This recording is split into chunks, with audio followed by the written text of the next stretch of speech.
Hi, I'm Joni Patry, and welcome to my YouTube channel. Well, today I want to talk about some very important events that are occurring astrologically, and I want to emphasize the fact that things can be changed, but with the trends and the cycles the way that they're occurring now, the end result will be a very, very difficult event that I see occurring in 2020. But everything's leading up to that. Now, let me point out, no psychic or astrologer can ever be 100% accurate because we have free will and we do have the ability to change things.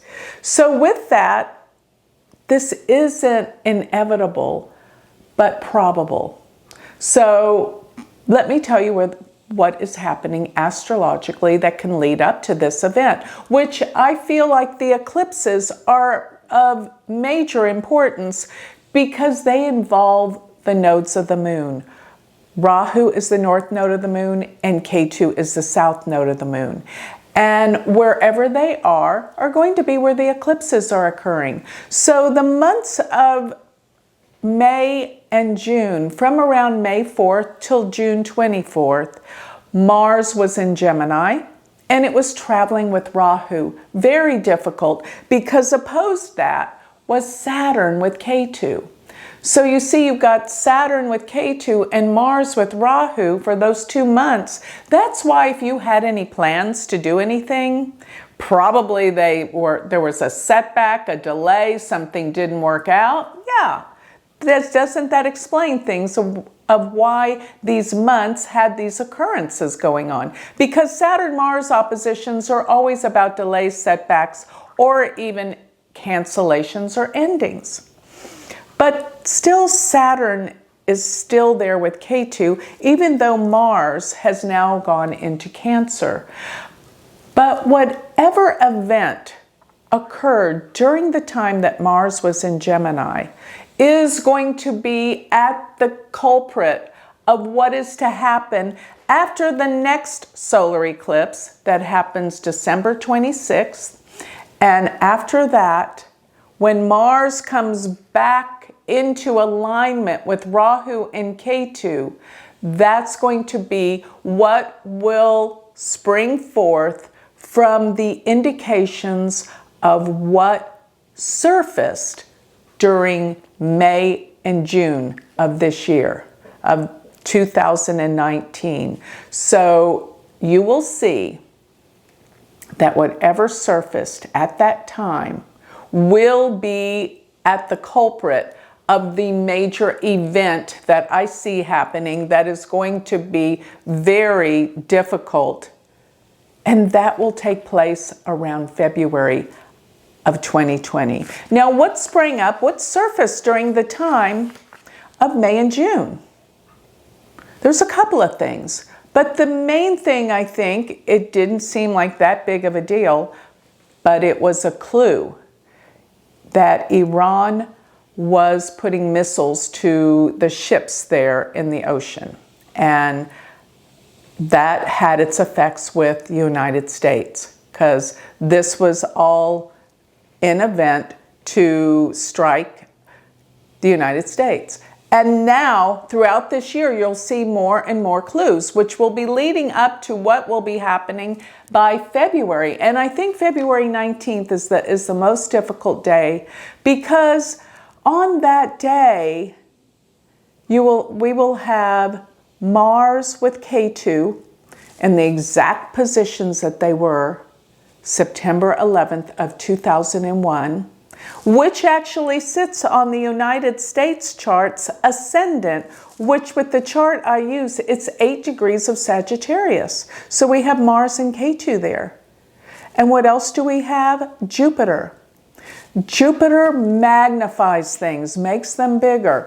And on September 11th of 2001, we had the Mars-Ketu conjunction in Sagittarius on the United States ascendant, but at that point Jupiter was opposing it. So Jupiter was casting its light towards it. This time it will be conjuncted in Sagittarius. What's really interesting is in Vedic astrology, we look at the nakshatras. And if you'll look at the nakshatras, you will see that Rahu will be an Ardra, which is the symbol of a teardrop. That's what symbol is for Ardra. It represents storms and sadness. The god Rudra rules Ardra, which is the howling winds and teardrop. The other nakshatra that's relevant will be Mula, because Mula is going to be where Mars and Ketu are going to be, but they were at that same placement on September 11th, 2001. Mula is the nakshatra of destruction. Yes, so Nriti is the god of Mula, and Nriti is the god of destruction. So that's why we had those nakshatras prevalent back in 2001, and it's all coming into place again. Even Mars will be in a very extreme position, because Mars on September 11th was 26 degrees by declination. Now, the declination deals more or less with latitude. Longitude is conjunction, latitude deals with declination, and declination, when a planet is over 23 degrees, it's called out of bounds, which Mars represents anger and possible war. Now, looking at the declination for September 11th, Mars was 26 degrees in declination, which is way out of bounds, way off the charts. So Mars isn't quite there this February of 2020. It will be at 24 degrees, but it's still over the 23 degree marking. So these are all variables that add up to some type of event if things continue to go as they are. All the fighting, all the anger, all the frustration, everyone is angry about something, it seems. That has to stop. If we want to change the direction and the course of our planet, because this is serious business. And everyone seems to be over the top. I'm sure people are going to be angry about this video because they're angry. They want to find things to be angry at. And this is my whole point, to ask that you look at yourself and stop the anger. Whatever it is that makes you angry, that doesn't have to be, because it's the anger that is promoting all of this. It's building all of this. And everyone is connected, every single soul. And every single soul makes a difference. And as they put their angers out there, all their political feelings, all of their religious, spiritual beliefs, put them aside and see how you can find love and peace and happiness in your life. Because the more you do that, the more you change the world. Because you have no control over anyone else, what they feel, what they believe, but you do yourself. And with everyone working on themselves, being responsible. Because remember, being responsible for your own actions is the way of enlightenment. If you are not aware of what you're doing, remember, every single thing you put out there, you're going to get back. So every time you put out a hateful thought, a mean thought, you're not nice to others, every time, it's going to come back to you, because that's the law of cause and effect. That's the law of what you put out always comes back in equal force. And that's karma.